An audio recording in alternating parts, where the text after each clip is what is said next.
Bonjour tout le monde et bienvenue dans, dans ce nouvel épisode, un épisode solo. Il me semble que ça fait longtemps que j'ai pas pris le temps de me déposer en solo, un peu passionnée par les lectures, passionnée par les invités que je recevais dernièrement sur le podcast que j'avais envie de vous offrir d'écouter.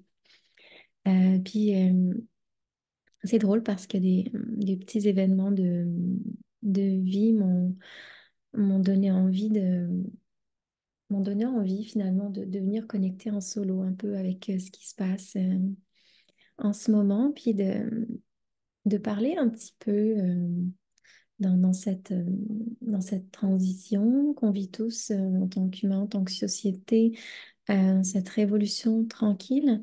J'avais envie de parler de ce que ça nous ouvre comme porte de se relier à nos vulnérabilités, puis comment ça vient teinter notre rapport avec le monde, puis un peu le mien aussi finalement, parce que j'écris vraiment beaucoup ces temps-ci. Euh, je partage souvent aux personnes qui sont autour de moi que ça fait 4 ans que j'écris un livre qui peut-être un jour verra le jour. Et ça m'amène à aller beaucoup en profondeur dans les thématiques qui me tiennent à cœur, puis que j'ai envie de partager. Puis je réalisais à quel point, euh, depuis quelques années, puis encore plus depuis la naissance de mes enfants, j'ai l'impression de revisiter un petit peu comme toute ma vie jusqu'à présent. Puis ce qui me venait à l'esprit, c'est que pendant vraiment longtemps, j'ai vraiment incarné ce rôle de l'enfant, de la jeune fille, de la femme tranquille, discrète, qui évitait constamment de déranger, puis qui essaie de répondre aux attentes extérieures.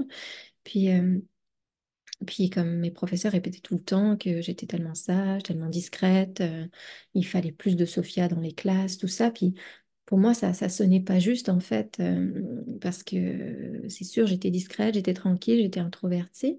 Mais à l'intérieur, il y avait beaucoup de choses qui se passaient, qui brassaient en moi. Puis le fait, on dirait, de me cacher sous cette étiquette qu'on m'avait donnée, j'ai l'impression que ça m'avait fermé beaucoup la porte à ma vulnérabilité, puis à ce que je portais vraiment en moi, à la place que je voulais aussi avoir euh, pour moi et autour de moi. Puis c'est vraiment quand je suis devenue maman qu'il y a eu un éveil assez radical en moi comme de revenir à l'intérieur, de reconnecter plus profondément avec ce qui constitue mon essence, ma nature. Et puis entamer, c'est ce que j'appelle moi ma révolution tranquille.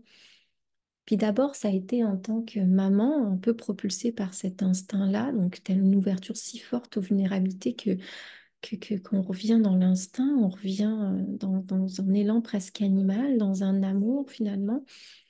Puis au fur et à mesure des années, je sens que ça vient euh, pas nécessairement de quelque chose d'extérieur, donc la naissance de mes enfants, mais de quelque chose de très intérieur. Puis de là, j'en parlais dans une de mes lettres du cœur, dans la Follette, mais de là est né justement mon élan de revenir à ce côté un peu rebelle que j'avais masqué au fil des années, puis qui a été ravivé par ma maternité, ma parentalité, et au travers lequel justement mon désir d'entreprendre à l'échelle de ma vie a été ravivé. Puis au-delà de cette norme qui nous dit, qui insiste, qui encourage à ce qu'on cherche tout à l'extérieur de soi, à être dans ce courant-là, de chercher toujours plus à être assez quelque chose, puis à se cacher un petit peu dans nos vulnérabilités au travers de ça pour bien fitter dans le moule. Mais pour moi, ben, c'est ça. Il a été temps dans les dernières années de revenir un petit peu à l'intérieur, puis de réapprendre aussi à comprendre quels étaient mes besoins fondamentaux, mais aussi à plus large échelle ceux des personnes autour de moi, du vivant autour de moi, parce que je pense que ce moteur de la transition, il est vraiment intrinsèque. Et puis qu'après ça, toute l'action qui en découle, toute l'action à entreprendre est vraiment collective. Et, euh, et voilà, j'en venais à des réflexions et sur le fait que c'est souvent dans les moments où j'ai perdu tous mes repères, euh, dans des gros moments de deuil, de transformation, que, qu'il y avait quelque chose, un lien qui se créait avec qui je suis ou avec les personnes autour de moi. Euh, et, et dans ces périodes-là inconfortables, ben, je me suis souvent retrouvée un petit peu face à face avec cette vulnérabilité-là et puis cette sensation vraiment d'être toute nue devant le monde. Euh, et je pense qu'avant, je voyais beaucoup la vulnérabilité euh, comme une faiblesse, un signe de faiblesse. Puis je n'osais pas la montrer nécessairement parce que on me voyait avec certains jours, puis on dirait que c'était sécuritaire de rester dans cette bulle-là. Mais euh, d'entrer dans cette vulnérabilité, puis de l'accepter, puis de la prendre, puis de la regarder, même si initialement ça amène un sentiment d'insécurité, ben, moi, ça me ramenait aussi à une forme d'espace de courage, de résonance avec moi-même. Puis par extension, ben, ça amène à une résonance aussi avec les autres. Puis c'est dans ces moments-là de grands bouleversements, de grands moments de vulnérabilité que j'ai eu l'impression de faire les choix les plus significatifs et puis de prendre les décisions qui ont été les plus cruciales finalement dans la suite des choses pour moi, que ce soit mon changement de pays, mon arrivée au Québec, toutes mes transitions professionnelles, dans le choix de mes amours aussi, le lancement de mon entreprise, nos choix familiaux aussi, plus simples. Tout ça, c'est né de grands moments de vulnérabilité. Et puis, je trouve que la pandémie aussi a été un grand témoignage de ce que la vulnérabilité, une vulnérabilité finalement mondiale, nous a ramené à mettre comme élément en perspective. On a été beaucoup à ressentir ce besoin de recul, de sens, de remettre les choses en perspective, puis peut-être de porter des actions différentes. Donc un peu un gros moment de vulnérabilité à l'échelle de la planète.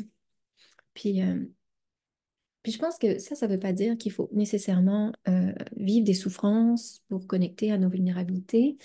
Euh, dans la société d'aujourd'hui, on dirait qu'on doit se rendre là pour essayer de s'ouvrir puis de casser la carapace, mais je pense pas que ça soit la seule façon d'accéder à cette vulnérabilité, mais que justement, ces grosses déconstructions qu'on vit, ces souffrances qu'on peut vivre chacun à notre échelle, mais ça nous rend plus sensibles à voir cette vulnérabilité, à ouvrir sa porte, puis apprendre à l'apprivoiser, à l'aimer, à voir ce que ça peut apporter autour de nous.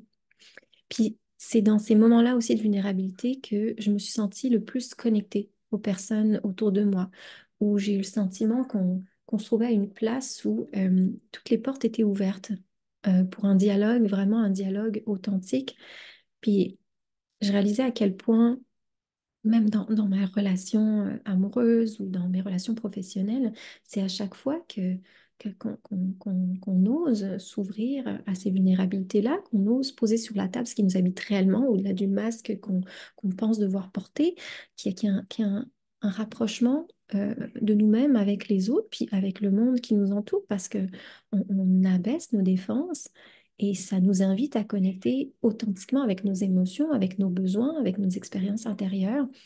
Puis en expérimentant ce qu'on vit à l'intérieur, nos dualités, nos vérités, c'est des fois qui nous confrontent, mais je pense qu'on crée inévitablement un environnement où les autres vont se sentir en sécurité pour partager ce qui les habite aussi. Donc, je trouve que ça renforce notre lien avec nous-mêmes, mais aussi notre lien avec les autres.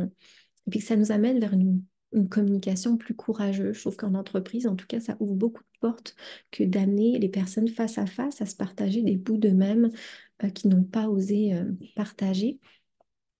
Puis ça nous amène dans un sentiment de proximité finalement, puis de communion avec les autres, avec soi, avec le monde. Puis il y a cette grande question, parce que pour changer de perspective, est-ce que c'est pas nécessaire de nous accorder cet espace-là pour cette communion-là?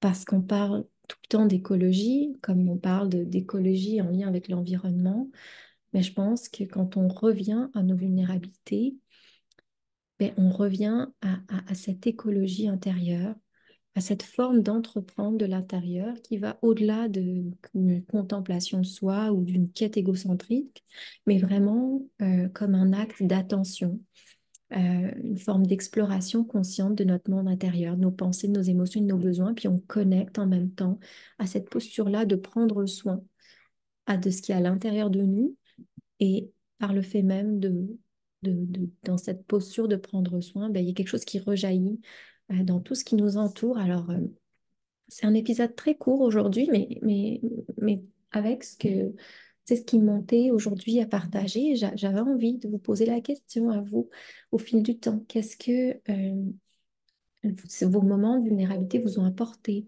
dans la vie? Qu'est-ce que ça a pu dessiner? Euh, Peut-être d'aller chercher ces petits moments-là, ces petites portes qui se sont ouvertes grâce à cette vulnérabilité. Puis je ne sais pas si vous avez le goût de me partager aussi par courriel ou en commentaire. Ben, de quoi ça vous a rapproché finalement cette vulnérabilité-là retrouvée, puis ouais, cette ombre qui nous offre de la lumière. Alors voilà, je vous souhaite une belle introspection. À bientôt.